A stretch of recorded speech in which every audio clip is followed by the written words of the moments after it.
Buenos días, me llamo Daniela Lince Romero y mi postura es a favor del presidencialismo en México. El mejor presidencialismo es aquel que favorece más el ejercicio de la democracia. Cabe destacar que el presidencialismo es el sistema de gobierno, es la manera que se estructura el poder político para ejercer su autoridad en el Estado. Es la manera de organización de este. Como ustedes sabrán, las principales características del presidencialismo es que hay una amplia separación entre el poder ejecutivo y el poder legislativo, que el presidente es elegido por la ciudadanía y que el presidente no puede disolver el Congreso, así como el Congreso no puede revocar al presidente durante su gestión. El presidente es el líder del pueblo, ya que es este quien lo elige directamente.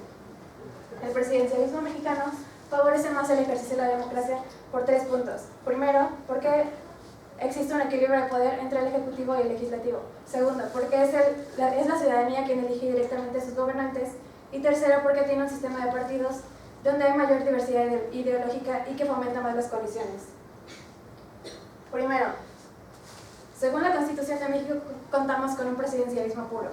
En el artículo 89 se establece que el presidente es elegido por la ciudadanía por un periodo de 6 años sin posibilidad alguna de reelección y no está sujeto al voto de confianza de la legislatura para conservar su mandato. Asimismo, puede nombrar y remover libremente a los miembros de su gabinete, si bien el Senado puede confirmar sus nombramientos de agentes diplomáticos, cónsules, altos mandos militares y empleados superiores de Hacienda. Según el artículo 71, el presidente puede iniciar leyes y vetar total o parcialmente las iniciativas de reforma constitucional, así como todos los proyectos de ley aprobados por ambas cámaras del Congreso. Sin embargo, estos pueden levantar el veto presidencial con una mayoría, con un voto a favor de 2/3 partes de estos. Si bien los artículos constitucionales 29 y 131 le ofrecen respectivamente al presidente las facultades para suspender garantías y para regular directamente los aspectos de comercio doméstico e internacional, no puede hacerlo sin la autorización previa del Congreso. Es este quien delega y revisa con posterioridad los resultados de esta delegación. Está claro entonces que el presidente no puede dictar decretos cuando el Congreso lo obstaculice, sino cuando recibe la autorización de este. Me referí a esto desde la perspectiva constitucional, porque también hay que tomar en cuenta los poderes metaconstitucionales con los que podría contar el presidente. Cuando todo el poder se concentra en esto, nos encontramos en un hiperpresidencialismo, situación que se dio en México en la era postrevolucionaria, pero a partir de 1988, con la transición democrática, se empezaron a acotar lentamente estos poderes. Cito al politólogo norteamericano Jeffrey Weldon, quien desarrolló una teoría sobre esto. Los poderes metaconstitucionales del presidente se deben a arreglos institucionales y a consensos de la élite política, cuya combinación lleva a una delegación de poderes en el partido oficial hacia el líder del propio partido. Los poderes metaconstitucionales del presidente derivan de esa delegación de autoridad sobre la toma de decisiones. Según esta teoría, los poderes metaconstitucionales del presidente son una función de 4 condiciones básicas, ninguna de las cuales es suficiente por sí sola. Estas son: primero, se requiere obviamente de un régimen institucional presidencial. Segundo, se requiere de un gobierno unificado, es decir, de mayorías absolutas parlamentarias en ambas cámaras del Congreso pertenecientes al partido del presidente. México no cumple con este punto porque actualmente en ambas cámaras de diputados y senadores el PRI, el partido del presidente, cuenta con un 42%. Es una mayoría simple. Mientras el PAN cuenta con 26, el PRD 19, Partido Verde 5.5 y Partido del Trabajo 3.5. Cabe recordar que para la aprobación de los asuntos se requiere de una mayoría absoluta, es decir, 50% más uno de los miembros presentes en el Congreso, salvo algunas excepciones como las reformas a la Constitución en la que se requiere una mayoría calificada, es decir, de 2/3 partes de los miembros. Por lo tanto, al carecer de mayoría absoluta en ambas cámaras, el PRI está obligado a negociar con otros partidos para la aprobación de sus iniciativas. En tercer lugar, se requiere de disciplina parlamentaria en el partido mayoritario. Y la cuarta es que el líder del Ejecutivo sea a la vez el líder del partido del presidente. En este caso tampoco se cumple porque el presidente del PRI es César Camacho Quirós y no Enrique Peña Nieto. Al haber pluralidad en ambas cámaras del Congreso, ni estos ni el presidente cuentan con más poder que el otro en cuanto a la aprobación de asuntos, lo que supone un equilibrio de poder que favorece la democracia, cosa que no podemos decir de Estados Unidos, donde la presidencia ha excedido los límites de la Constitución. La segunda situación que aprueba mi hipótesis es el sistema electoral en México. Una de las principales ventajas es la forma de elección directa, contra la de Estados Unidos, que es de forma indirecta por medio de un órgano elegido al efecto del colegio electoral. En el sistema de elección directa, cada voto cuenta lo mismo que los restantes, sin importar la población del distrito electoral en el que éste se emita. Esto profundiza el sistema democrático, ya que impide que por una falta de distribución de electores se genere una situación negativa, como por ejemplo que se elija al presidente que no obtuvo mayoría en el voto popular. Esto ha sucedido en ocasiones en Estados Unidos. El caso más famoso es el de George W. Bush en el 2000. Aquí, el presidente, 64 de los 128 senadores y 300 de los 500 diputados son elegidos directamente por los ciudadanos. 200 diputados y 32 senadores se van a elegir por representación proporcional, por lo que el presidente no puede contar con mayorías calificadas en el poder legislativo, lo que implica que no puede decidir de manera unilateral, como ya mencioné anteriormente. Las elecciones son reguladas por el Instituto Nacional Electoral. El artículo 41 le da la máxima autoridad a este para regular las elecciones federales de México, lo que implica una imparcialidad en estas. Fue en 1996 donde el IFE pasó a ser de un órgano del Estado a un órgano autónomo y ciudadano, por lo que el presidente ya no puede influir en el resultado. El tercer punto que prueba mi hipótesis y que es muy determinante para el buen funcionamiento del sistema presidencial es el sistema de partidos. Este puede ser bipartidista, como en el caso de Estados Unidos, multipartidista moderado, es decir, de menos de 4 partidos, como en el caso de México, y multipartidista extremo, es decir, de más de 4 partidos. Actualmente en México contamos con 3 partidos fuertes, el PRI, el PAN y el PRD, más otros partidos que aquí son el Partido Verde, el Partido del Trabajo, Movimiento Ciudadano, Nueva Alianza, Morena, Partido Encuentro Social y Partido Humanista. Pero 3 de estos últimos son relativamente nuevos, por lo tanto son bastante pequeños y no influyen tanto. Este sistema de partidos fomenta las coaliciones entre ellos porque el partido mayoritario, el PRI, no tiene la cantidad suficiente para aprobar los asuntos de manera unilateral, y también consolida la democracia al representar la diversidad ideológica del pueblo, cosa que en un bipartidismo difícilmente va a suceder. Sin embargo, hay autores que niegan esto, por ejemplo Mainwaring, quien argumenta que los presidencialismos multipartidistas presentan altos niveles de fragmentación y de polarización y que son más proclives a la inestabilidad democrática. Según él, esto se da porque bajo esta situación el presidente no cuenta con mayorías legislativas. Sin embargo, según Daniel Casquetti, las tesis de Mainwaring solo tienen validez si se considera únicamente los presidencialismos donde los presidentes no están dispuestos a realizar coaliciones de gobierno, donde no desarrollan estrategias de cooperación. Por lo tanto, el presidencialismo y el multipartidismo es una combinación político-institucional apta para la democracia, siempre y cuando los presidentes sean capaces de conformar coaliciones de gobierno mayoritario. Un ejemplo de esto en México es el Pacto por México, en el que firmaron representantes del PRI, el PAN, el PRD y el Partido Verde Ecologista. Por último, quiero mostrar unas gráficas correspondientes al nivel de satisfacción de la democracia. La primera, en Estados Unidos, según CNN Opinion Research Corporation, 59% de la población no está satisfecha con la democracia en este país, mientras 41% sí está satisfecho. En México, según el Latino Barómetro, 69.5% están desde la categoría de muy satisfechos, algo satisfechos y muy poco satisfechos, mientras que solo 25.8% no están para nada satisfechos.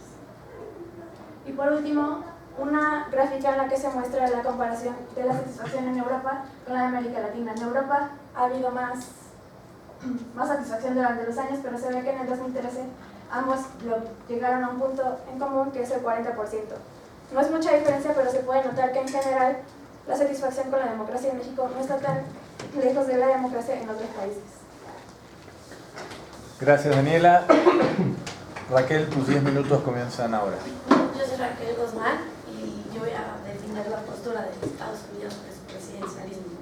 Bueno, como les voy a leer una definición de Giovanni Serratori sobre el presidencialismo, que tiene sus principales características son que el presidente es electo popularmente, no puede ser retirado del cargo por decisión del Congreso y cuenta con la separación de los poderes. Bueno, se define el presidencialismo como la forma de gobierno que constituye como una república, se divide en los 3 poderes, legislativo, ejecutivo y judicial, y bueno, el presidente es el jefe de gobierno y jefe de Estado. Y bueno, el artículo 2 de la Constitución de los Estados Unidos indica que para ser presidente debe ser ciudadano norteamericano por nacimiento, tener más de 35 años y ser residente de los Estados Unidos por lo menos durante los últimos 14 años.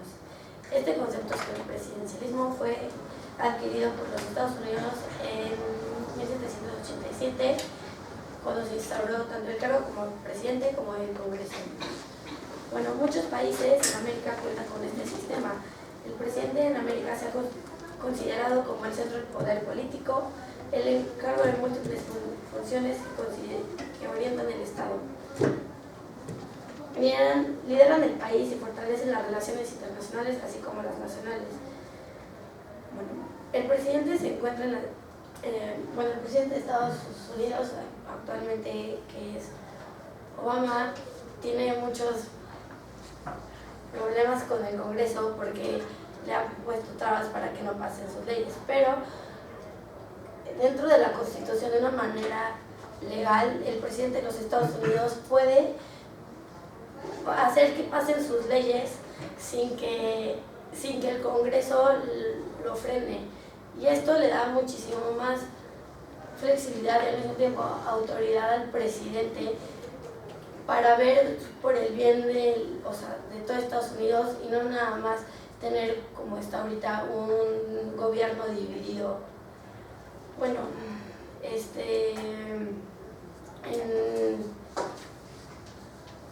si en el gobierno en el presidencialismo de México hay muchos errores acerca de la corrupción, por la corrupción. México obtuvo una calificación de 34, estas son estadísticas de la OCDE, que México obtuvo una calificación de 34 que lo ubicó en la posición 107 de 177 países sobre los más corruptos. En el continente el menos corrupto primero es Canadá y después es Estados Unidos. Y en América, hablando solo de América Latina, en primer lugar lo tiene Uruguay de 19, Chile 22 y México es el número 87.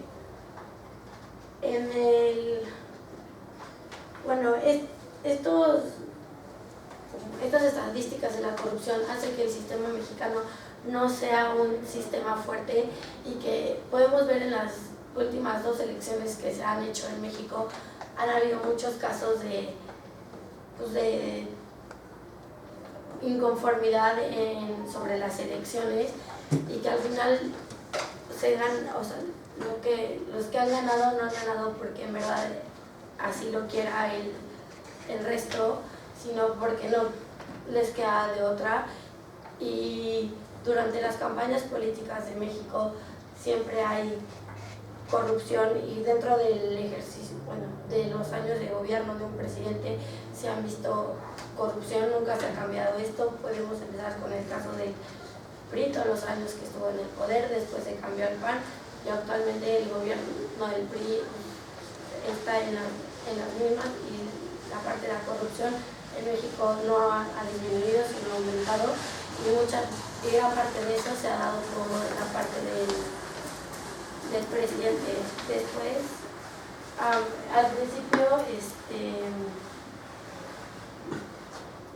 en Estados Unidos el hecho de que haya 2 partidos lo hace más sólido porque no hay tanta fragmentación, y el hecho de que sean solo 2 partidos, el sistema es más sólido porque como en México hay tantos partidos, hay muchas ideas y se disparce mucho la opinión, y no se pueden poner de acuerdo ni antes de las elecciones ni cuando ya están como dentro de las cámaras. Y en cambio en Estados Unidos el hecho de que haya 2 partidos hace que esto sea más, que la gente tenga una idea mucho más verídica acerca de lo que se propone y de lo que se va a hacer y qué es lo que el presidente realmente quiere.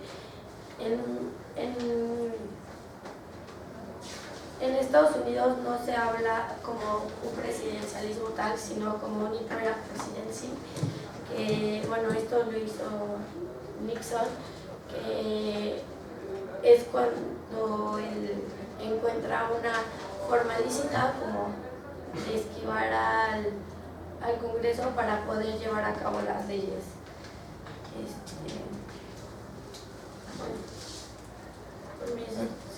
Muy bien, tus 5 minutos, Daniela, comienzan ahora. Bueno, en cuanto a la situación de la corrupción, corrupción, creo que aunque haya un sistema perfecto, la corrupción es decisión de las personas, no del sistema. No digo que el sistema mexicano sea un sistema perfecto, pero aunque lo fuera, las personas pueden decidir si ser corruptas o no. Entonces, pues no creo que sea como determinante para un funcionamiento del sistema. Y bueno, primero que nada quiero aclarar que no digo que el sistema presidencial estadounidense no sea bueno. Al contrario, creo que en general está funcionando muy bien, pero también hay que relacionarlo con factores extrajurídicos como son la abundancia de recursos, la influencia de la opinión pública y el alto nivel de educación política. Los sistemas latinoamericanos sí se basaron en el estadounidense, pero las profundas diferencias entre un país rico y un país en desarrollo hacen que estos se hayan desarrollado de manera diferente. Tampoco digo que sea un sistema perfecto. Hay que notar tres cosas que fueron las que mencioné que hacen del presidencialismo un sistema que favorece más el ejercicio de la democracia: el equilibrio de poder, el sistema de partidos y el sistema electoral. En cuanto al equilibrio de poder, algunos autores, como por ejemplo, como mencionó ella, Arthur Schlesinger Jr. en el libro The Imperial Presidency, habla precisamente de un presidencialismo imperial debido a los poderes que ha accedido el presidente de acuerdo con la Constitución de los Estados Unidos. Un ejemplo de esto es que en el artículo 1, sección 8 de la Constitución de Estados Unidos se le da al Congreso el poder de declarar la guerra, otorgar patentes de corso y represalias y para dictar reglas con relación a las presas de mar y tierra, cosa que en la práctica ha sido función del presidente sin obstrucción del Congreso. Este sistema en el que el Congreso era el facultado para declarar la guerra estaba calculado para no apresurarse y para que no fuera la decisión y todo el poder de una sola persona. Segundo, el sistema bipartidista, como en Estados Unidos, como ya mencioné anteriormente, no representa la diversidad ideológica del pueblo, no fomenta la democracia al solo darle a las personas dos opciones de voto. De hecho, hay casi una nula distancia ideológica entre los partidos demócrata y republicano. Las diferencias existentes son sobre la administración de recursos estatales dentro de un marco democrático liberal. Tercero, la forma de elección. Se justifica en Estados Unidos la forma de elección indirecta diciendo que las elecciones directas deben ser hechas por hombres más capaces de apreciar las calidades convenientes a cada función. Esto no se puede encontrar en la masa del pueblo, sino en un pequeño número de hombres reuniendo la inteligencia, el saber y la independencia. Pero no dejar al pueblo elegir por sí mismos a su presidente no es un tanto paternalista, no cuida a sus ciudadanos de elegir mal. ¿Y qué no es el sufragio una de las principales características de la democracia? Aquí hay dos opciones. Los electores en el colegio electoral se pueden manifestar a la voluntad del pueblo. Pueden votar por la persona que obtuvo la mayoría en sus estados y se elegiría a la persona que se elegiría la voluntad del pueblo. Entonces, ¿cuál es el propósito de tener este intermediario? Y en el segundo caso, pueden elegir a la persona que no obtuvo la mayoría en sus estados y se elegiría a la persona que unos cuantos quieren y no la mayoría, y dónde queda la democracia. En ninguno de los dos casos es viable la imposición de este intermediario, que además le cuesta muchísimo dinero a los Estados Unidos. También tiene un gran impacto en la estrategia de las campañas de los presidentes. Se pasa mayor tiempo y le ponen más atención a estados con más representantes, como son California, Illinois, Michigan, Ohio, Pensilvania y Nueva York, mientras que no le prestan tanta atención a los estados más pequeños. ¿Es esto justo? El colegio electoral tiene un carácter no democrático, no trata a los votantes por igual y no motiva a las personas a votar. No es por nada que se hayan propuesto más reformas constitucionales a esto que para cualquier otra cosa en la Constitución de los Estados Unidos. Esta es una encuesta realizada por la compañía Gallup en Estados Unidos, donde se muestra que el 63% de los estadounidenses votarían a favor de quitar el colegio electoral, mientras solo 29% votarían en contra.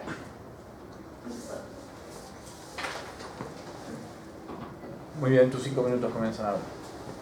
Bueno, yo voy a hablar de la parte de las elecciones. En Estados Unidos te dan, o sea, el mandato es de 4 años, y si estás conforme te dan la oportunidad de volver a votar por el presidente, y es una manera de que el presidente de Estados Unidos, tanto al principio como al final, va a hacer todo y va a hacer lo mejor que puede para que vuelva a ser reelecto. En el caso de México no es así, porque su mandato es de 6 años y se acaba, y generalmente los presidentes de México al final es cuando hacen las cosas bien para que a los mexicanos se nos quede en la memoria que el presidente fue bueno. En cambio en Estados Unidos no, ellos tienen que hacer durante los 4 años un buen papel y ejercer bien su poder para que así los puedan como regalo volver a reelegir y volver a cumplir sus 4 años de una manera correcta. La parte de las elecciones. En Estados Unidos, como lo dijo Daniela, es de son elecciones indirectas, lo cual sí puede ser que en México sea la forma directa y que muchos lo vean bien, pero en el caso de Estados Unidos les ha funcionado también esa parte, que por algo la mayoría de los países latinoamericanos, incluyendo México, se están basando en el sistema de Estados Unidos. La parte de que sea indirecta yo lo veo bien, ya que los que lo eligen al final sí escuchan a los ciudadanos, sí les dan importancia a los votos de los ciudadanos, pero también al final, si les ha funcionado también es porque la gente que al final elige son los que saben más acerca del tema y son los que saben en todos los ámbitos qué le conviene al país y no nada más sobre una manera ideológica que muchas veces casi se casan con el partido, o sea, los ciudadanos se casan con un partido. Y bueno, al principio hablaste del ejercicio de la democracia y bueno, en México yo creo que el ejercicio de la democracia no se ha visto muy claramente, ya que, como lo dije, durante los años del PRI que estuvo, no se vio durante las últimas elecciones, tanto de Calderón como de Peña Nieto, hubo posible fraude, hubo discusiones, entonces en el ejercicio de la democracia yo creo que México tampoco está muy bien parado. Bueno, eso es todo. Muy bien, muchas gracias.